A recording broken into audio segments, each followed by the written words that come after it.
Hello everyone. स्वागत है आप सबका ज्ञान मंत्रा पर। गाइस, क्या आप भी यूजीसी नेट या यूपीएससी या अदर स्टेट एग्जाम की तैयारी कर रहे हैं? तो ज्ञान मंत्रा आपके लिए हर टॉपिक को बहुत इजीली वे में तैयार करके लेके आता है, जो आपको with concept, with map, with example और विद डायग्राम देखने को मिलेगा। गाइस, अब हम पढ़ रहे थे इंडियन ज्योग्राफी, और इंडियन ज्योग्राफी में हमने भारत के भौतिक प्रदेशों का वर्गीकरण पढ़ लिया था। अब उसके बाद पढ़ा था हमने ड्रेनेज सिस्टम। आज ड्रेनेज सिस्टम का ये एक पार्ट है। कुछ नदी घाटी परियोजना होती हैं जिनके अंदर से मोस्टली क्वेश्चन आने के 100% चांस होते हैं। सो गाइस, उसी बेस पर मैंने सतलुज नदी घाटी परियोजना और इंदिरा गांधी नहर परियोजना के बारे में आपको इस क्लास के अंदर बताऊंगी, जिससे आपके मतलब कि इससे रिलेटेड तो कोई क्वेश्चन छूटेगा नहीं। सो गाइस, शुरू करते हैं आज की क्लास। सतलुज नदी घाटी परियोजना, इसके हिस्टोरिकल फैक्ट और ज्योग्राफिकल फैक्ट दोनों ही देखने को मिलेंगे आपको यहाँ पर। सतलुज, तो क्लास को एंड तक देखना। सतलुज नदी घाटी परियोजना।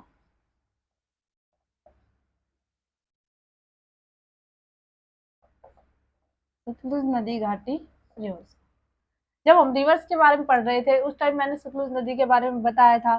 सतलुज नदी कहाँ से निकलती है? मानसरोवर के पास एक झील है राक्षस ताल झील से निकलकर कहाँ इंडिया में प्रवेश करती है, कौन सी नदी इसमें आकर मिलती है, कितने इस पर डैम बने हुए हैं, इनके बारे में मैंने थोड़ा थोड़ा बताया था। लेकिन आज हम इसके बारे में कंप्लीटली चर्चा करेंगे। अब मैं आपको विद डायग्राम, पहले डायग्राम से बताती हूँ, फिर इसके बारे में जुड़े हुए फैक्ट हम करेंगे। गाइस, ये है, ये राक्षस ताल से निकली सतलुज रिवर, और ये इंडिया लगा लो। यहाँ से हिमाचल प्रदेश से होते हुए जब ये पंजाब में प्रवेश करती है, ठीक है, हिमाचल प्रदेश से निकलकर जैसे ही पंजाब में प्रवेश करती है, तो इस नदी पर दो डैम देखने को मिलेंगे और एक झील। कौन सी झील? भारत की सबसे बड़ी कृत्रिम झील कौन सी है? गोविंद वल्लभ पंत सागर झील। ये एक झील है यहाँ पे, इस पे सतलुज नदी पर। कौन सी झील? गोविंद सागर झील, जो मानव निर्मित है। जो चीजें प्राकृतिक होती हैं, प्रकृति से बनी है, उनको प्राकृतिक कहेंगे, और जो मनुष्य ने बनाया है उसको हम कृत्रिम झील कृत्रिम चीजें कहते हैं। उसमें ही है गोविंद झील, गोविंद सागर झील। गोविंद सागर झील ये मानव निर्मित झील है, और इसका निर्माण मतलब कि यहाँ पर दो डैम हैं उनके लिए किया गया था। कौन से डैम है? सतलुज नदी के नॉर्थ में है भाखड़ा बांध। कौन सा बांध? भाखड़ा बांध। भाखड़ा बांध, भाखड़ा बांध। और इसके साउथ में कौन सा बांध है? नांगल बांध। इनको दोनों को ऐड करके हम बोल देते हैं भाखड़ा नांगल डैम या भाखड़ा नांगल बांध। लेकिन ये है अलग अलग। इसके नॉर्थ में है, सतलुज नदी के नॉर्थ में है भाखड़ा बांध, और साउथ में है नांगल बांध। नांगल बांध, ये है भाखड़ा बांध और ये है नांगल बांध।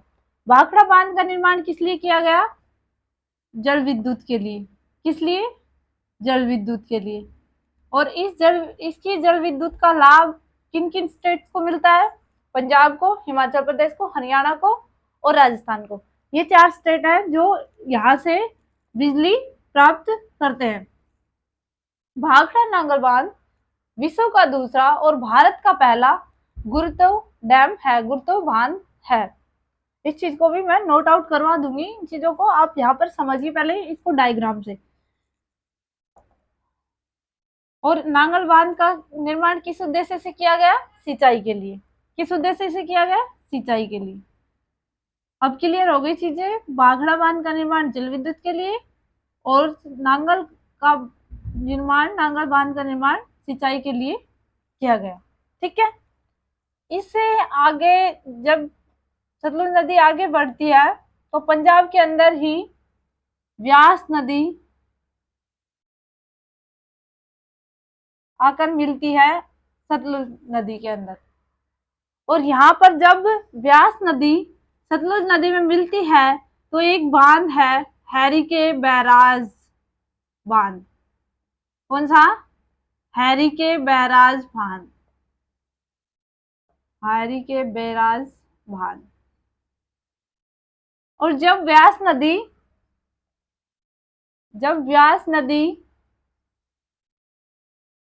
सतलुज के अंदर मिलती है, उससे पहले इस पर कौन सा बांध है?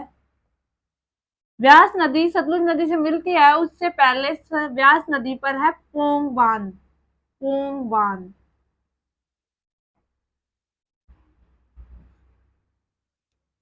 देखो यहाँ पर एक डायग्राम के अंदर ही 4 डैम बताए गए हैं। चारों ही एग्जाम के पॉइंट ऑफ व्यू से बहुत इंपॉर्टेंट है और बार बार क्वेश्चंस में पूछे जाते हैं।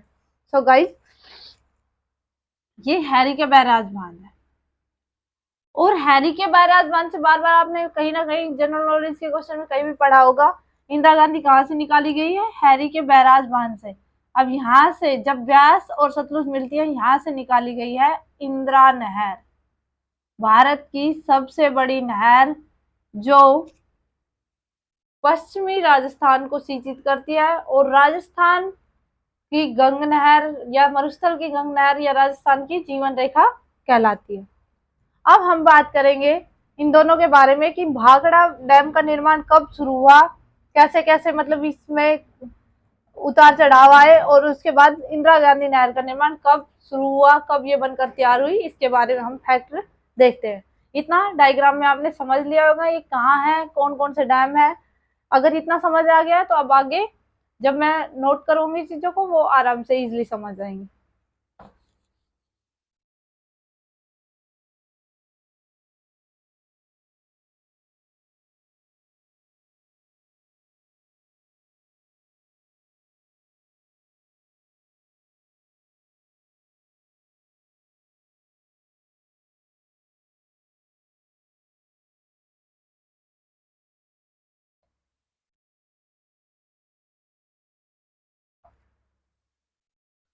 हम नोट कीजिए। सर्वप्रथम भाखड़ा भाखड़ा बांध के निर्माण के लिए बैठक कब हुई? बैठक 14 नवंबर 1944 को पंजाब के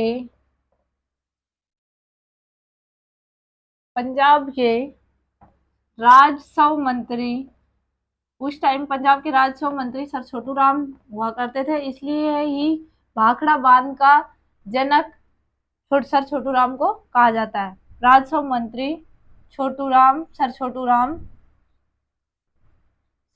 राम वह बिलासपुर उस टाइम पंजाब का एक प्रांत होता था। बिलासपुर के राजा के साथ हुई। ठीक है।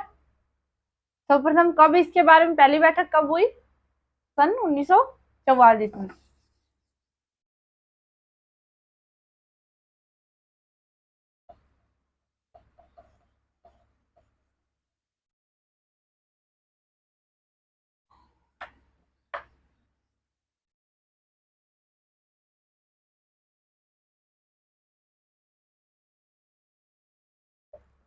अब देखें,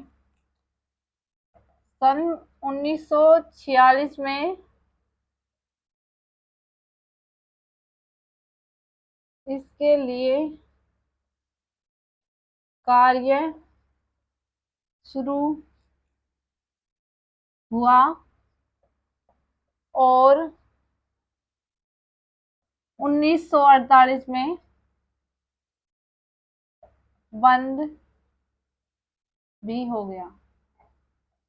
उसके बाद दोबारा पुनः शुरू कब हुआ?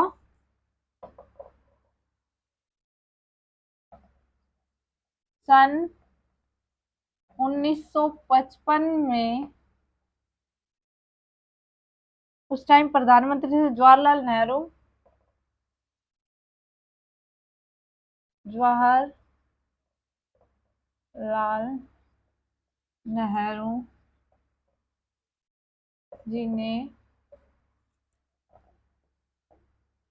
कंक्रीट से, किससे? कंक्रीट से भाखड़ा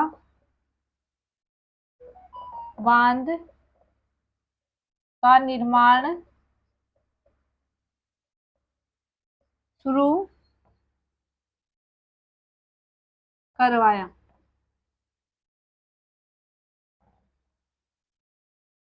1944 में सर छोटूराम और बिलासपुर के राजा की मीटिंग होती है कि सतलुज नदी के ऊपर एक डैम की आवश्यकता है, क्योंकि डैम की आवश्यकता क्यों थी? सिंचाई के लिए। मेन उद्देश्य ये था सिंचाई के लिए।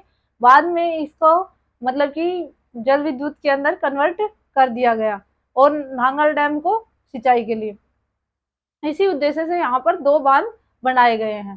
तो उसके बाद मतलब कि उस टाइम काम शुरू करने के 1946 में काम शुरू हुआ और 48 में वापस बंद हो गया। उसके बाद जैसे देश आज़ाद हुआ उसके फिर मतलब इस योजना के ऊपर किसी का ध्यान गया और 1955 में जवाहरलाल नेहरू जी ने इसको बांध का निर्माण शुरू करवाया। किससे? कंक्रीट से। ठीक है। उसके बाद ये बनकर पूरी तरह 1963 में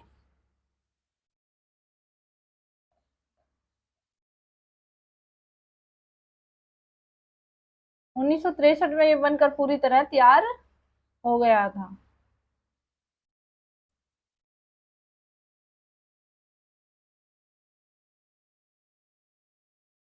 उन्नीस सौ तिरसठ में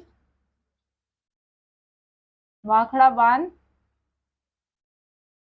भाखड़ा बांध बनकर तैयार हो गया।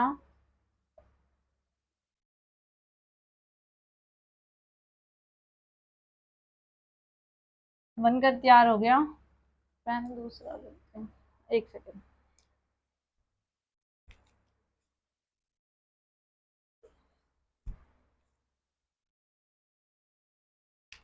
1963 में भाखड़ा बांध बनकर तैयार हो गया। विश्व का विश्व का दूसरा व भारत का पहला सबसे ऊंचा सबसे ऊंचा गुरुत्व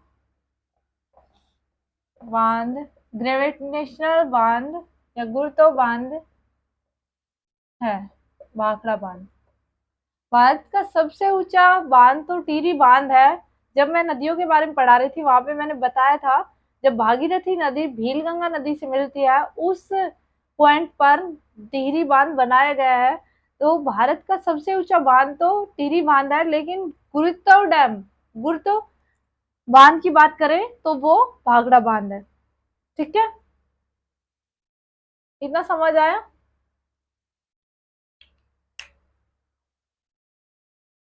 अब देखते हैं हम इंदिरा गांधी नहर से जुड़े हुए फैक्ट।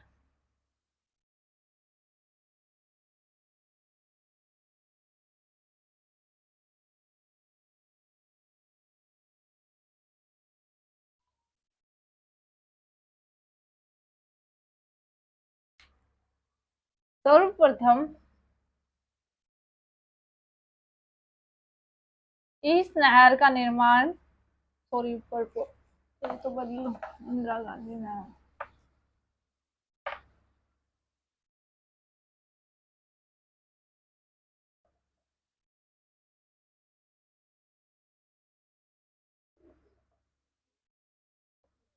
तो प्रथम इस नहर का निर्माण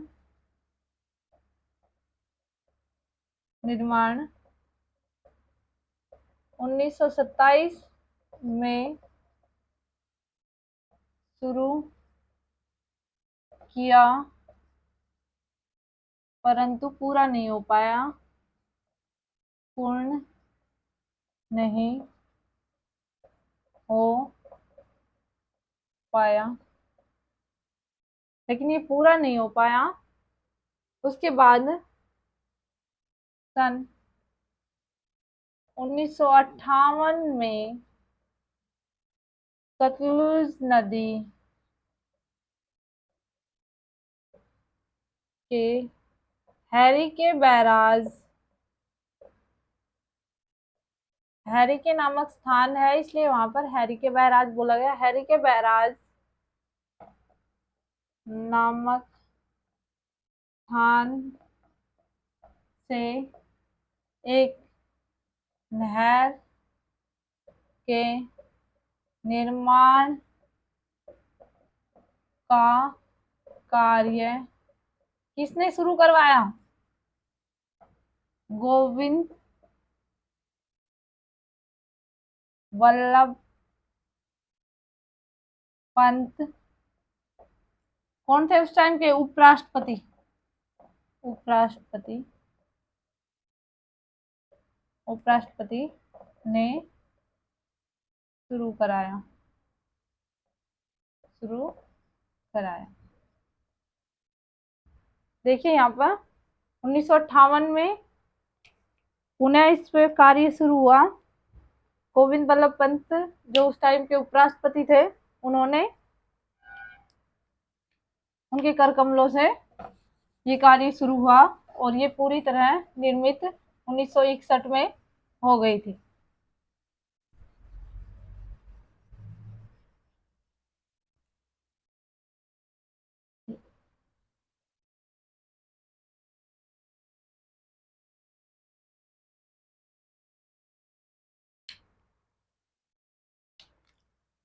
ये नहर 1961 में बनकर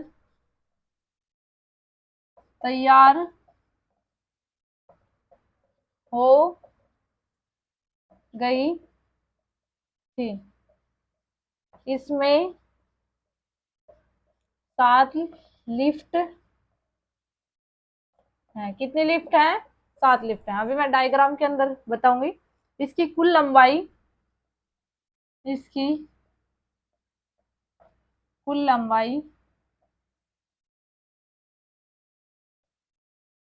649 किलोमीटर है। इसको 2 भागों में बांटा गया है। इसको 2 भागों में बांटा गया है।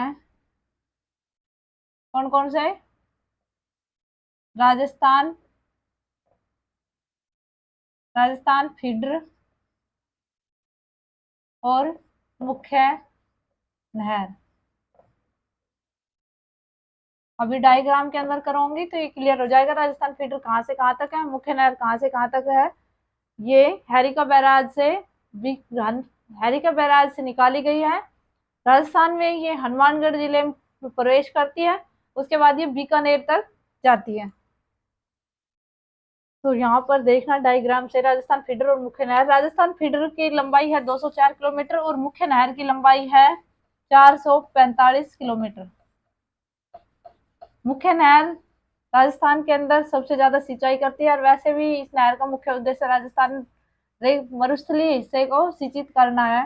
बाकी और ये पंजाब वगैरह में सिंचाई नहीं करती, सीधा ये राजस्थान में जाके सिंचाई करती है।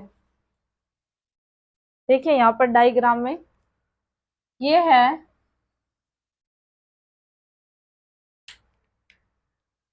ये है सतलुज नदी, ठीक है। ये मिली व्यास नदी, ये आगे गई सतलुज नदी, और यहाँ पर हैरी के बैराज, और हैरी के बैराज से निकली इंदिरा नहर, और ये यहाँ पे पंजाब से राजस्थान में, इधर हरियाणा हो गया, राजस्थान के हनुमानगढ़ जिले में प्रवेश करके आगे ये बीकानेर तक जाती है। कहाँ तक? बीकानेर तक। बीकानेर। तो यहाँ से लेकर और यहाँ तक तो है राजस्थान फीडर। यहाँ तक, यहाँ से यहाँ तक के हिस्से को किस नाम से जाना जाता है? राजस्थान फीडर के नाम से जाना जाता है, हनुमानगढ़ जिले तक।